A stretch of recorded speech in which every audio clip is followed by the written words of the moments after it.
Hey guys, just got home from work a little while ago. Figured I'd head on down to the reloading room.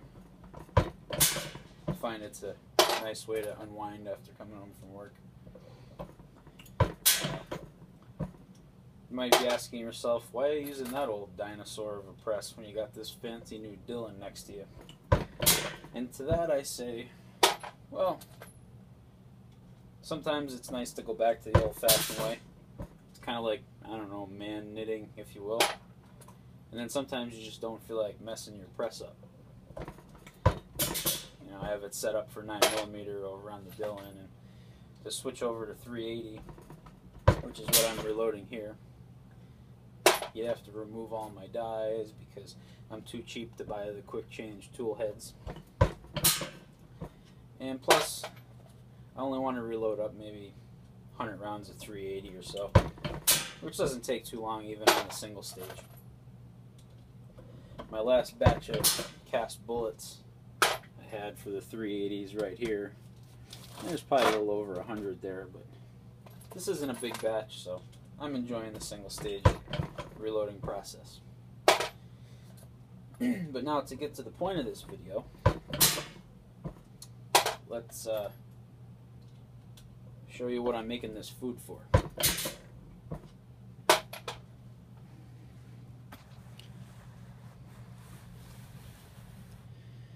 That right there is my fairly new Sig Sauer P238 HDW model. I made up my mind that I wanted a 380. I soon decided on the P238, and I immediately fell in love with the all-stainless HDW model. Some criticized it by saying it's too heavy, and it is. It's over 20 ounces. By comparison, a Glock 19, I'm pretty sure they only weigh 25 ounces. Unloaded, of course.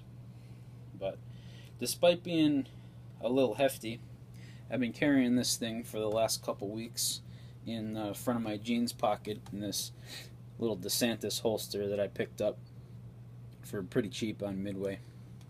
And it's been very comfortable. It's heavy, but very comfortable. I forget the guns there. So if you're considering this particular model and you're worried about the weight, don't be, because it hasn't been an issue for me.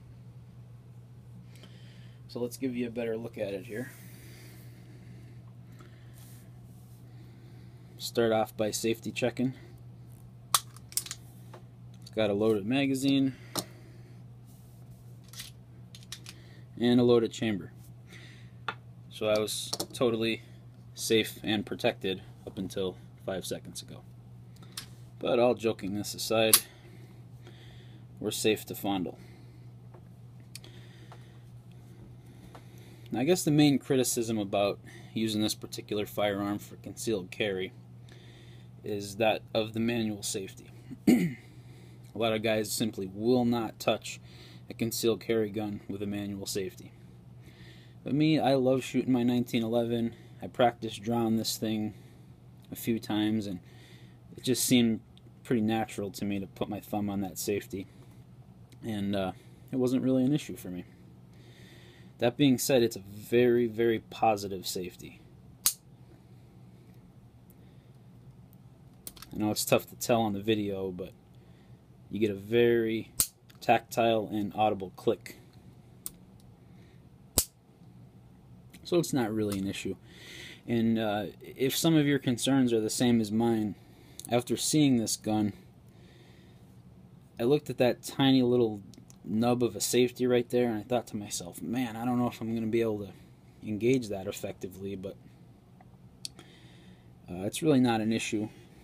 When you're holding it, it just naturally brushes right off. It's a little harder to put back on, but safety brushes right off with all the grace of a 1911. The sights on this thing are phenomenal. I mean, for a gun in its class, little 380 pocket pistols, this thing has just excellent sights. The night sights are great. The daytime sight picture is fantastic. Target acquisition is spot on. I went up to the range the other day in the cold, only shot about 50 rounds, and I was drawing this from the pocket holster and pretty rapidly knocking 12 gauge shotgun shells off the top of the target at 7 yards. And yeah, this gun's a little tack driver. I really like it.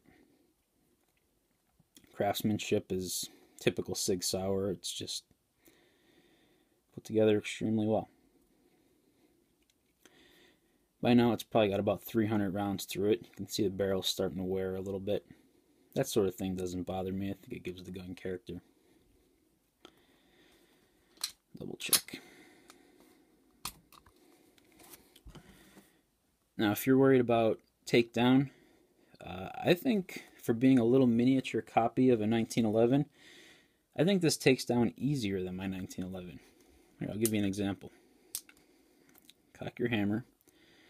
I can grab right a hold of the lost for words here. Ejection port. Yes, I can grab a hold of the ejection port with the tip of my finger and just pull the slide back as far as I need to, right like this. I'm trying to do this on video.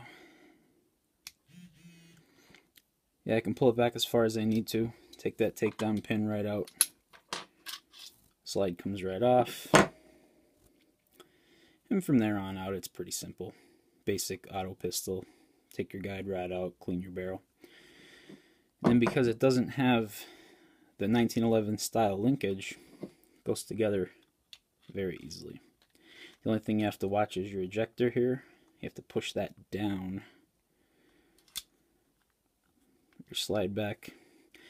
And there's no messing with it. You just push it until it stops. And you're lined right up, as you can see.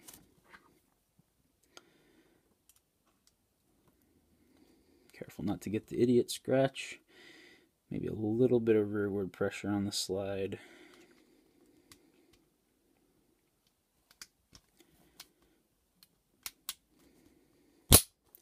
And you're back together.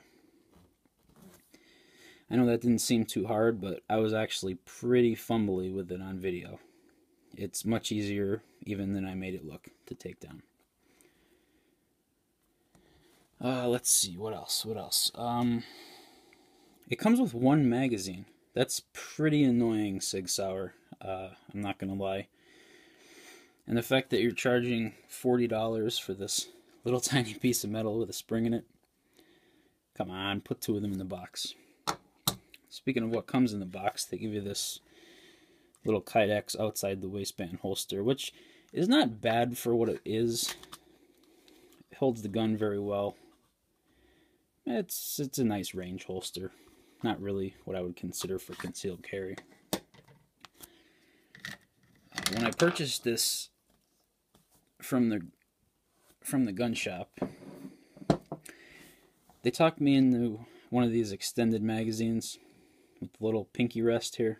I don't usually go for that, but they said it makes it so much more comfortable. And it does. But I find when I was shooting this at the range, this was very fumbly for me. It was getting caught in my pocket. You get the little pinch on your palm when you're trying to seat the magazine, and all in all, it was just kind of annoying. Not worth the extra round, if you ask me. So I think if I pick up any additional magazines, I'm going to get some more of these. That's just my opinion. Some people absolutely love these pinky extensions.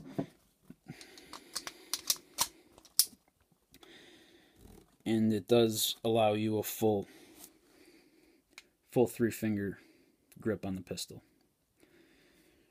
But at that point, you're turning this small gun into something larger. And by the time you put it in your pocket holster, see how much farther that sticks out? I wasn't having much luck getting this into my jeans pockets comfortably.